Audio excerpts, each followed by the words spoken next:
Une fois par mois, la maison de l'enfance à Dax accueille des visiteurs du soir.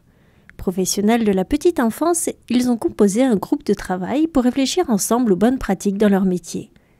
Riches de leur savoir et de leur expérience en tant qu'éducateurs, puériculteurs, psychomotriciens, psychologues, animateurs ou encore agents de collectivité, ils réfléchissent ensemble à améliorer leur soutien à la parentalité. La parentalité, c'est le lien entre un adulte et un enfant, quelle que soit la structure familiale, dans le but d'assurer le soin, le développement, l'éducation et le bien-être de l'enfant. À la fin des années 90, la France a développé une politique de soutien à la parentalité qui a alors quitté la sphère privée pour entrer dans le domaine de l'action publique. Les acteurs de la petite enfance ont donc un rôle à jouer pour accompagner les parents qui rencontrent des difficultés durables ou passagères dans leur rôle éducatif quotidien auprès de leurs enfants. Le professionnel a tendance à placer le parent pas dans une situation d'infériorité, mais de méconnaissance, parce que moi j'ai appris des choses, moi j'ai été formé, et le parent fait la même chose de son côté. Et j'ai des parents, je trouve, je vois au quotidien, parmi les parents qu'on accueille, beaucoup d'entre eux pensent que nous on sait beaucoup plus qu'eux. Et du coup, ils lâchent ils se sentent plus partie prenante des décisions qui sont prises pour leur propre enfant, quoi. Et le soutien à la parentalité, c'est tout le contraire. C'est ça. C'est-à-dire étayer le parent pour qu'il prenne sa place. Et en effet, c'est comment les professionnels, en fait, qu'est-ce qu'elles viennent mettre au travail pour pouvoir soutenir, elles, dans leur action, la question de la parentalité et de qu'est-ce que c'est qu'être parent et de comment répondre à la fois aux demandes des parents, comment soutenir quelque chose de ce qu'ils sont eux, sans être dans des préjugés, dans des schémas un peu, dans ce qu'on entend un peu là, qui est un peu à la mode en ce moment. Moi, je suis un peu j'essaie un peu de me décaler par rapport au discours ambiant, des questions des bonnes pratiques sur des choses comme ça par exemple, et non, c'est au contraire, qu'est-ce que tel parent, celui-là précisément, qu'est-ce que c'est pour lui être un parent, en sachant que devenir parent c'est quand même un gros chamboulement et que c'est quand même pas rien du tout, et que c'est pas facile du tout, contrairement à ce qui est véhiculé par la société, que de devenir parent, tout est parfait, tout est rose et tout est très lisse et tout est beau. Et bien non, c'est pas ça. Et c'est que du coup, c'est admettre, accepter ça déjà, et comment les professionnels du coup peuvent accompagner ce qui est au plus près de la subjectivité de chaque parent avec son enfant, au plus près, pas de manière générale et groupale, mais au contraire de pouvoir soutenir sans jugement, sans parti pris non plus, sans vraiment en pouvant se mettre soi-même dans une écoute et une disponibilité psychique pour pouvoir entendre ce que l'autre dit finalement de lui, ce qui n'est pas toujours facile pour les professionnels. Et ce que vous disiez sur aussi la connaissance du parent et ses difficultés à pouvoir s'exprimer, ça je pense que c'est fondamental aussi à sentir pour un acteur éducatif. Et moi je suis beaucoup confronté à ça. À ce reproche qu'on fait aux parents de dire mais ils nous ont rien dit et si je pourrais avoir un souhait vraiment, c'est que quand on arrive à tous comprendre ça, que c'est compliqué à dire un petit peu et encore plus quand il y a des difficultés. Pour accueillir un enfant, il faut accueillir son parent.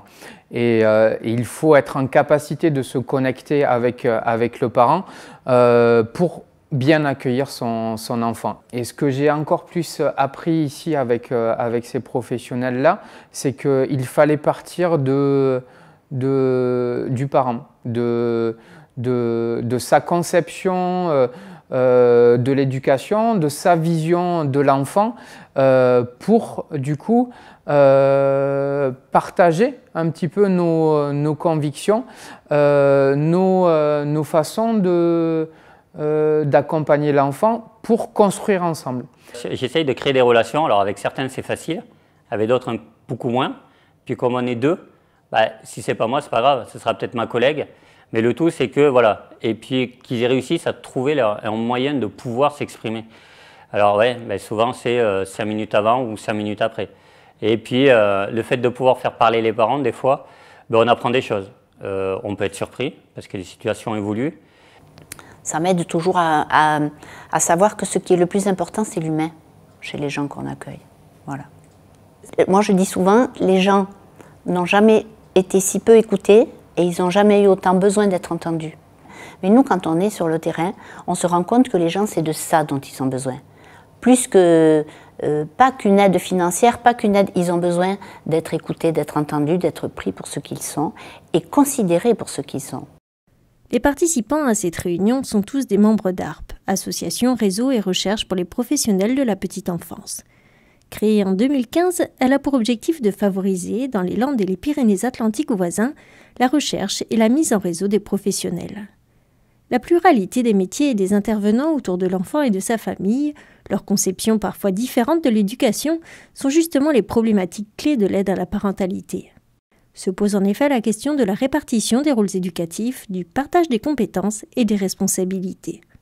Et on s'aperçoit que non seulement on est là pour prendre soin des familles, mais on est là aussi pour peut-être développer des fois des stratégies avec les partenaires pour arriver à partager une culture commune.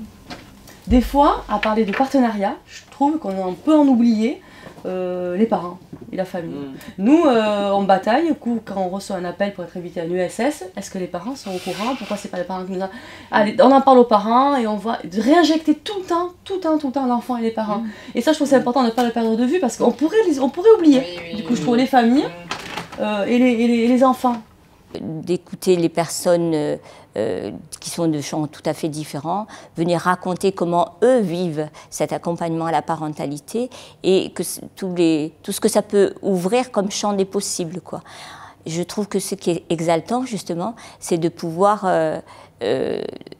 se mettre dans une dimension de création, en fin de compte, et de se dire, oui, effectivement, elle vit ça, est-ce qu'on ne pourrait pas mettre en place ça, comment on pourrait enrichir son point de vue, et toi, qu'est-ce que tu en penses? Donc c'est tout le partage, et c'est de effectivement croiser tous ces regards qui sont extrêmement porteurs, quoi. Et ça permet aussi de pouvoir sortir des fois des carcans institutionnels et de pouvoir s'autoriser à penser autrement, avec plus peut-être d'autorisation, de possible, quoi. Il n'y a pas de hiérarchie éducative, mais peut-être dans la société, on pourrait croire que la vie du psychologue, la vie de l'enseignant peut être un peu supérieure. Bon, voilà, je le dis comme ça, et que la vie de l'animateur, bon, ouais, de temps en temps, il peut être intéressant, mais ce n'est pas le premier qu'on va chercher. Et en tout cas, ces réunions-là me permettent de peut-être prendre plus confiance dans l'originalité de nos pratiques professionnelles et du coup de la créativité qu'on peut amener dans le regard qu'on a de l'enfant et finalement de se dire qu'on est au même niveau tous. Notre priorité pour un animateur, c'est la sécurité affective, physique et morale d'un enfant. Si on en rate une, on a tout raté. Et en fait, le fait d'être dans une association comme ça, me permet de pouvoir essayer de jouer un peu plus sur le psychique et parce que la sécurité physique, on sait faire, tout le monde sait faire. Par contre, la morale et l'autre, c'est plus compliqué pour tout le monde. Chaque professionnel va réagir de telle manière dans telle situation, celui d'à côté non, et c'est travailler autour de ça en fait, avec l'idée qu'on est des humains et que l'humanité qui est en nous, il faut la revendiquer au contraire et travailler avec, plutôt que la gommer les aspérités et croire qu'on va pouvoir être dans un monde comme ça lisse qui au contraire ne prend pas sens pour personne du coup. C'est un nouveau souffle, je trouve. Chaque fois qu'on ressort de ces groupes de travail, on est bien... c'est porteur dans notre travail au quotidien. Je sais pas, c'est difficile à expliquer, mais on revient plein d'énergie, on est bien, quoi. Je vais être à la retraite le 1er octobre. Mais je ne veux pas me blaser, je ne veux pas me fatiguer, je ne veux pas aller à mon travail en traînant des pieds, je ne veux pas croire que tout est fini. Voilà, je continue, oui, je continue jusqu'au bout à m'intéresser, à me questionner, à chercher. Et ça me soutient de venir à des groupes comme ça parce que ça me manque autrement.